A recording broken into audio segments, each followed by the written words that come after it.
L'histoire retiendra que 2024 révéla des bouleversements historiques d'une nature de première fois, avec des tenants et aboutissants symboliques à la fois. Du mois de janvier au mois de décembre 2024, King Blessing vous présente un round-up national et international.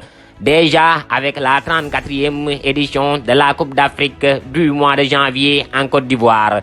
Pour la première fois de l'histoire, le tenant du titre, le Sénégal, a enchaîné 3 matchs de poule avec 3 victoires et fut éliminé en 8e de finale par le pays organisateur, la Côte d'Ivoire, qui a obtenu en 3 matchs de poule 2 défaites et 1 victoire, mais finit par remporter la finale dans son territoire, le 3e trophée continental de son histoire, alors qu'elle avait gagné son premier trophée continental à Dakar en 1992, lors de la 18e édition organisée par le Sénégal sous la présidence d'Abdou Diouf, deuxième président de la République. Le 3 février 2024, le 4e président de la République du Sénégal ordonna le report d'une élection présidentielle, bouleversant l'ordonnance constitutionnelle, causant des face-à-face et conflits institutionnels.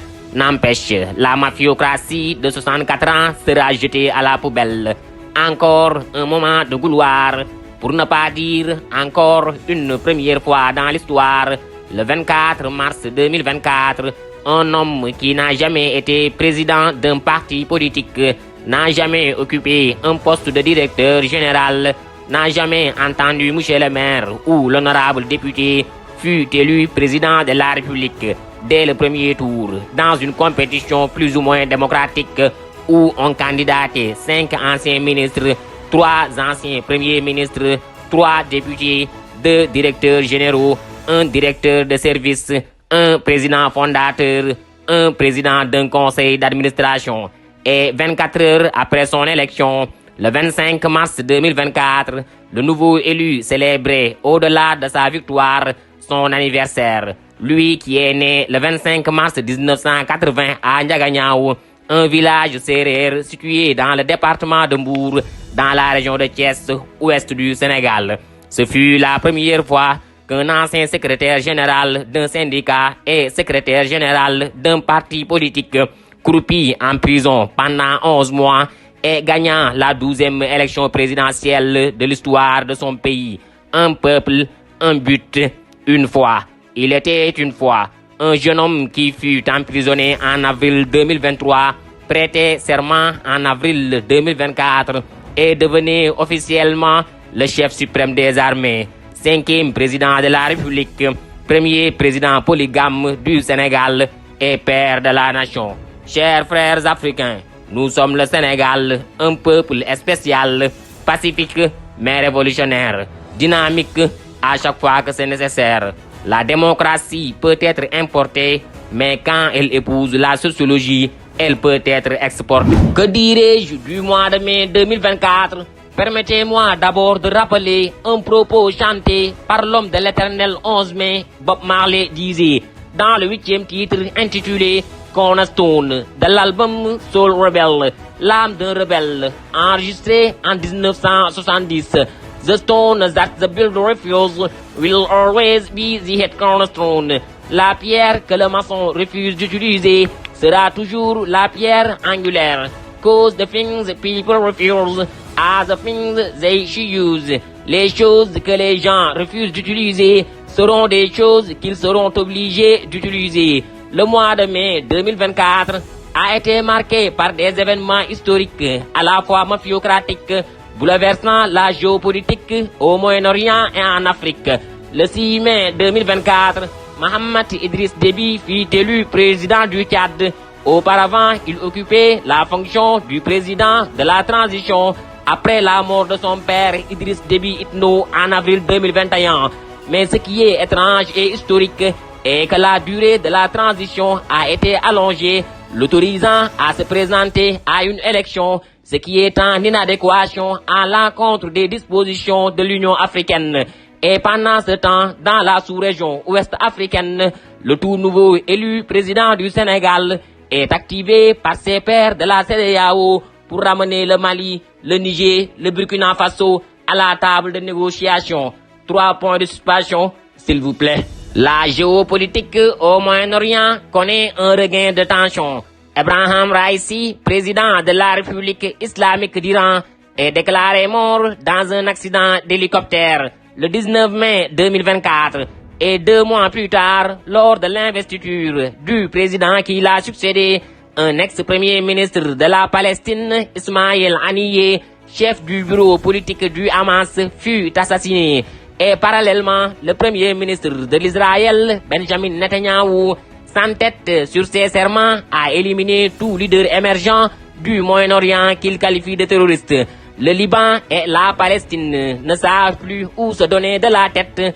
La bande de Gaza devient une fosse d'exaction.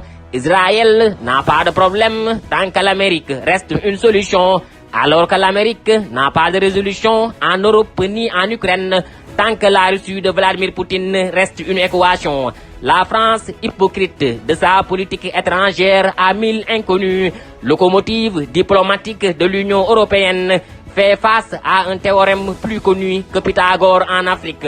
Tant que la jeunesse africaine devient de plus en plus consciente de cette arme plus redoutable que la bombe atomique et qui n'est rien d'autre que l'émancipation.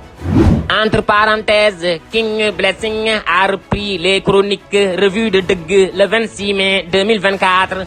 Aujourd'hui, il est de passage pour un round-up de l'année 2024, mais retenez que ces sujets mentionnés sont détaillés dans des revues de Deug d'une manière objective et authentique, d'une manière ou d'une autre, en tout cas historique. Le Real de Madrid gagnant la Ligue des Champions le 1er juin 2024 et devient non seulement le club le plus titré, mais aussi le club qui a gagné la dernière finale de la Ligue des Champions de l'ancien format. Lui qui était déjà le premier club à gagner la première Ligue des Champions du 21e siècle. Chers Barcelonais, je suis désolé du fait que vous soyez désolés, mais je ne suis pas madrilène ni barcelonais. Je suis sénégalais, authentique compatriote de Sadio Mané. Et je suis conscient qu'au-delà des émotions et des passions, les compétitions sportives d'aujourd'hui ont un soubassement économique, nationaliste, géopolitique, protectionniste. Le Ballon d'Or 2024 a échappé à l'attaquant du Real de Madrid, Vinicius Junior. Cher Madrilène, encore, je suis désolé du fait que vous soyez désolé. Je ne suis pas Rodrigo, milieu défensif de Manchester City. Lui qui a remporté le Ballon d'Or 2024 n'est pas un supporter africain fanatique d'un quelconque club européen. Rodrigo est un blanc espagnol et gagnant la 17e édition de la Coupe d'Europe le 14 juillet 2024. Après avoir éliminé la Géorgie en 8e de finale par 4-1, l'Espagne a enchaîné 3 matchs, 3 victoires avec le même score. Quart de finale, Espagne 2, Allemagne 1. Demi-finale, Espagne 2, France 1. Finale, Espagne 2, Angleterre 1. L'Espagne devient la première équipe de l'histoire à faire 7 matchs, 7 victoires et détient le continental record. 4 finales, 4 trophées de l'histoire de la compétition européenne. L'histoire retiendra lentement mais assurément la revue de Deug du 11 août 2024 avec un contenu enseignant et renseignant. Allez revoir l'historique, soutenez l'authentique et permettez-moi de sauter le mois d'août. J'y reviendrai en détail, nul doute. Son Excellence Diomaye Diakhar Faye n'a pas douté. 12 septembre 2024, il appliqua l'article 87 de la Constitution pour dissoudre l'Assemblée nationale et annoncer la tenue des élections législatives anticipées.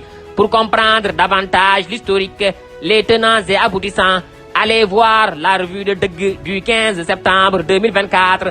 Le Sénégal occupe la place primordiale dans mes écrits et paroles, mais ma plume ne cesse de bouillonner pour tremper le profond puits de la géopolitique mondiale. 16 octobre 2024, Yahya Sinwar, chef du bureau politique du Hamas, fut assassiné par l'armée israélienne.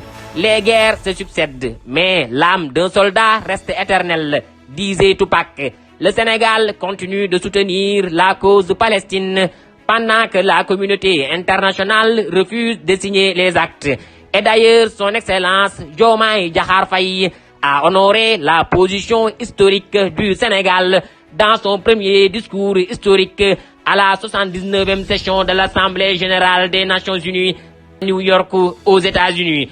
Au passage, 2024 retiendra que l'authentique Donald Trump, élu 5 novembre, deviendra le deuxième président de l'histoire de l'Amérique à avoir 2 mandats non consécutifs.